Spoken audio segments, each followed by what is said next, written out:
I've invented is a paper sensor, but for pancreatic, ovarian, and lung cancer. And it costs 3 cents and it takes 5 minutes to run.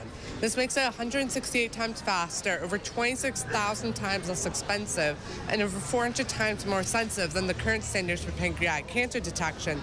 But in addition, it's 100% accurate and can detect the cancers in the earliest stages when someone has close to 100% chance of survival. And how does it work? So essentially how it works is it has these small tubes called carbon nanotubes, essentially these long, thin pipes that are an atom thick and 1/50,000th the diameter of your hair. However, despite their small size, they have these incredible properties. They're kind of like the superheroes of material science. And then you have these things called antibodies, essentially molecules that only react with one specific protein, in this case a cancer biomarker. So what you do is you take these antibodies and you lace them into this network of carbon nanotubes, such that you have a network that only reacts with one specific protein. But due to the properties of carbon nanotubes, it changes its electrical properties based on the amount of protein present, and thus can indicate the presence of pancreatic cancer. And it's really simple to make. It's like making cookies. You start with... Okay, you say so. No, you start with some water, you pour in the nanotubes, then you pour in some antibodies, mix it up, take some paper, dip it, dry it, and then you can detect cancer. How did you become interested in pancreatic cancer research? So I actually became interested in pancreatic cancer because a close family friend who's like an uncle to me passed from the disease, and then I found that 85% of all people are diagnosed with pancreatic cancer late when they have less than a 2% chance of survival.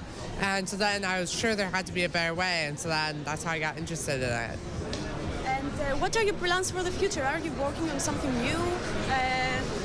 So currently what I'm working on is the $10 million Qualcomm Foundation Tricorder X Prize to develop something the size of a smartphone that you pass over your skin and diagnoses any disease instantly.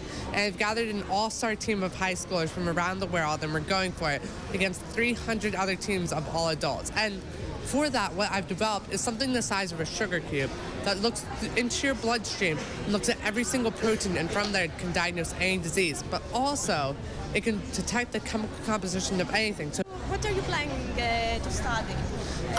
That's a long way off, so that's 2 years off, so that's a long time in terms of track.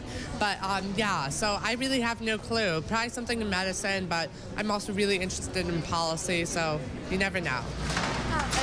You didn't tell us how long did it take you to complete your research in pancreatic cancer? It took me about 7 months to complete this research, so it was a long time, but it was really, really fun in the lab.